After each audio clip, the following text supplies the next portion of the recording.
about AI, I don't think we can afford to ignore what's going on right now in our federal government. So the latest out, we know that Musk and the DOGE children went into every department and accessed their data sets. Initially, they were digging around and using AI to cut government funding, but it's become clear now that the goal has been to amass and merge these different pots of data into one database. Trump has now tapped tech billionaire Peter Thiel's Palantir to head up that master database.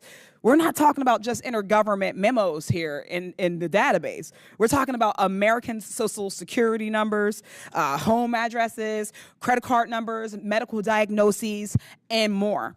All that information would just be in one place, and then they're going to unleash opaque algorithms that no one understands but them. So they'll be able to do whatever they want, and we are supposed to just trust that they're working within our best interest. And we probably won't conduct much oversight because we haven't been able to bring Elon Musk or anybody associated with DOGE into the Committee on Oversight and Government Accountability. So Mr. Schneier, looking at the immediate risks of this, is there a concern that having all of this information in one place can make it easier to hack or steal?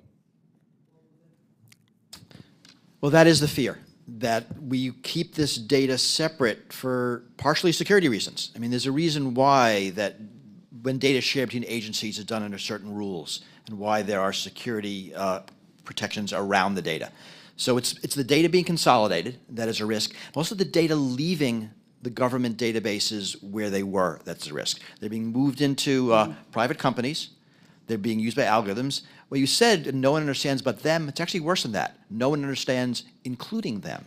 These algorithms are opaque, and we don't know the quality of the data. As data is combined, we're talking about COBOL, a lot of that is how the data is presented and making sure that it's the same across.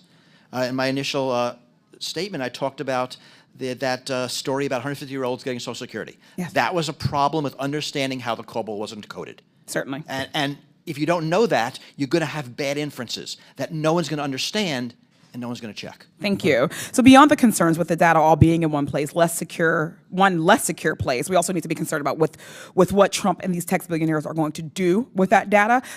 Just very quickly, in yes or no's, Mr. Schneier, could an AI system theoretically be used to decide if someone qualifies for Medicaid? Certainly. How about used to make decisions around veterans' benefits? Yep. Could AI be used to make hiring decisions? It can make any yes or no question you want. You know, thank you for entertaining that. Trump and his administration can take all this collected data and use it to profile people, to make decisions about them, to deny them benefits. And we know from his Twitter rants that he's incapable of being unbiased.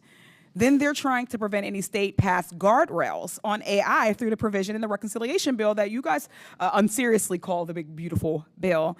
That provision would ban any state regulation of AI for 10 years. Our government can't just play loose and fast when it comes to people's personal data and lives.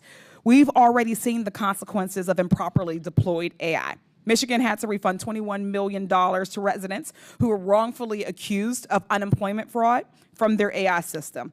A tenant screening system called Safe Rent was accused of violating their Fair Housing Act, the Fair Housing Act, because their AI algorithm disproportionately scored Black and Hispanic renters lower than white applicants.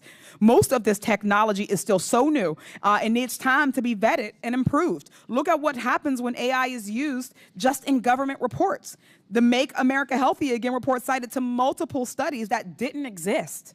Can you imagine if ChatGPT was deciding if you qualify for housing or not? That's not to say that all AI is bad, but it is dangerous to work quickly. When you move fast and break things in the government, people get hurt. Carnegie Mellon University, which is in my district, has a Center for AI Standards and Innovation and has been working with the National Institute of Standards and Technology to make a methodical approach to assessing the benefits and risks of AI models, thinking about the ethics of AI. Work like theirs is vital to ensuring that AI programs are used safely, accurately, and without bias to the best of our ability, recognizing that a society without biases is far off. But that is the approach the Trump administration should be taking, not packaging up all of our personal data and handing it over to unvetted tech billionaires. I thank you all for your time, and I yield back.